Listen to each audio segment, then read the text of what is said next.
ಅರ್ಥ ಮಾಡ್ಕೊ ಕುಡುದಿಲ್ಲ ಇದ್ರೊಳಗೆ ಯಾರು ಕುಡಿದಿಲ್ಲ ಅರ್ಥ ಮಾಡ್ಕೊತೀನಿ ಕೇಳಿ ನೀವು ಯಾರು ಕುಡುದಿಲ್ಲ ನಾ ಬಡ್ದು ಕೊಡ್ತೀನಿ ಏನಂತೀನಿ ಇದ್ರೊಳಗೆ ಯಾರು ಸರಿ ಕುಡುದಿಲ್ಲ ನೀವು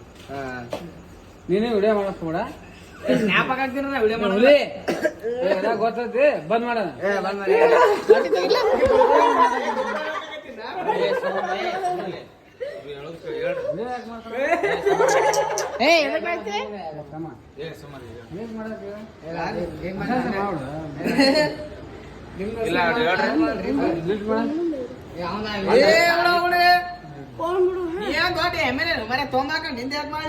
MLA MP ಇರ್ಲಿ ಮಾಡ್ಬೇಡ ಅಂತ ಹೇಳಿ ಅಷ್ಟೇ MLA